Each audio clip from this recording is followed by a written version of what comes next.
মঞ্চত বহি মোৰে টোপনি ধৰি গৈছে, হয়তো ৰাইজৰ টোপনি ধৰিছে, হয়নে বাৰু? টোপনি ধৰিছে চবৰে? নাই ধৰা। অলপ পিছতে আপোনালোকৰ সাংস্কৃতিক অনুষ্ঠান হ'ব, গতিকে সকলোৱে ধৈৰ্য ধৰক। মই চমুকে কওঁ, বেছি নকওঁ। আজি আটকাই নাহৰণি প্ৰগতিশীল নাট্য মঞ্চৰ সৌজন্যত আৰু গাঁওবাসীৰ সহযোগত অনুষ্ঠিত হোৱা বিহুৰ আদৰণি অনুষ্ঠানৰ মুকলি সভাৰ সন্মানীয় সভাপতি ডাঙৰীয়া, মঞ্চত উপবিষ্ট আমাৰ জ্যেষ্ঠ গণ্যমান্য ব্যক্তিসকল আৰু শ্ৰদ্ধা ৰাইজ, সকলোকে আমি আমাৰ হৃদয়ৰ নিবাস কোণৰ পৰা আমি প্ৰণিপাত জনাইছোঁ আৰু সকলোকে ৰঙালী বিহুৰ শুভেচ্ছা জনাইছোঁ। যিহেতু উপৰোক্ত বক্তাসকলে বিহু সম্পৰ্কত তেখেতলোকৰ বহুমূলীয়া বক্তব্য ৰাখিলে, আমাৰ দৃষ্টিভংগীৰে আমি কেৱল দুটা কথা কৈ যাব খোজোঁ।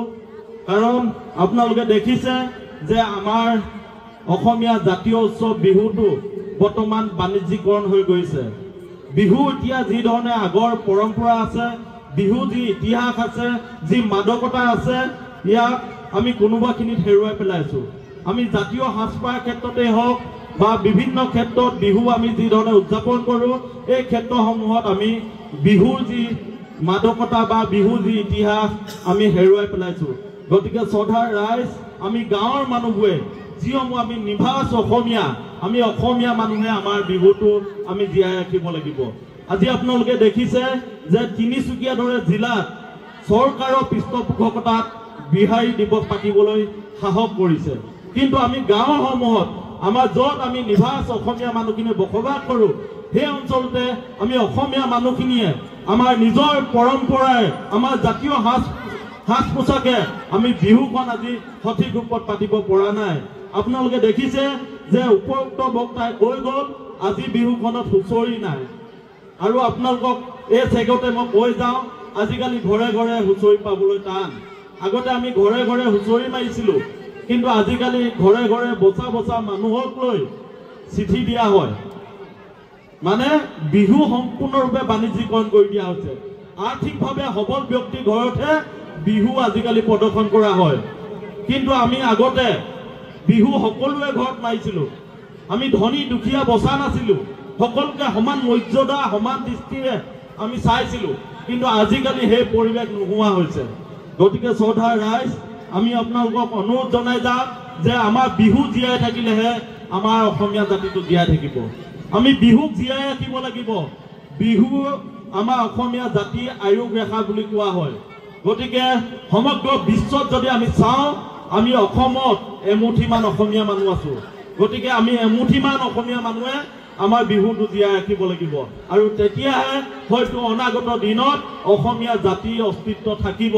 নহ'লে আমি যি দেখিছোঁ যে অসমীয়া জাতীয় অস্তিত্ব এদিন এইখন অসমতে নোহোৱা হ'ব।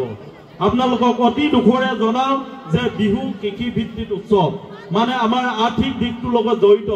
এই কথাখিনি সন্মানীয় উপৰোক্ত বক্তাসকলে কৈ গৈছে, কিন্তু আজিকালি আমাৰ বিহুক জীয়াই ৰখাৰ লগতে আমাৰ কৃষি পথাৰত চৰকাৰে যি ধৰণে স্বাৱলম্বী হ'ব পৰাকৈ তেখেতলোকে সহযোগ কৰিব লাগে, সহযোগ কৰা আমি দেখা নাই।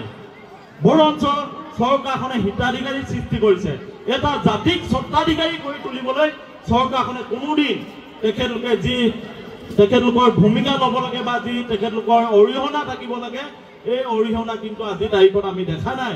গতিকে আজি বিহু মঞ্চৰ পৰা আমি চৰকাৰখনকো এটা আহ্বান জনাই যাব খোজোঁ যে আপোনালোকে আমাৰ অসমীয়া জাতিটো যদি জীয়াই ৰাখিব খোজে, তেতিয়াহ'লে আমাৰ গাঁৱৰ যিসমূহ ডেকা ল'ৰা আছে, তেখেতলোকক কৃষি ক্ষেত্ৰত আপোনালোকে সহযোগ কৰিবৰ কাৰণে বা কৃষি ক্ষেত্ৰত আগবাঢ়ি যাবৰ কাৰণে আপোনালোকে মনোনিৱেশ কৰক।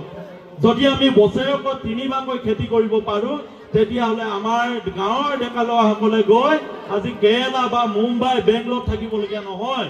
আমি নিজৰ গাঁৱতে খেতি কৰি আমি চৰকাৰৰ পৰা হিতাধিকাৰী আঁচনি নোলোৱাকৈ আমি চৰকাৰক আমি আমাৰ ঘৰলৈ আলহী হিচাপে আহিলে আমি জলপান খুৱাই পঠিয়াব পাৰিম।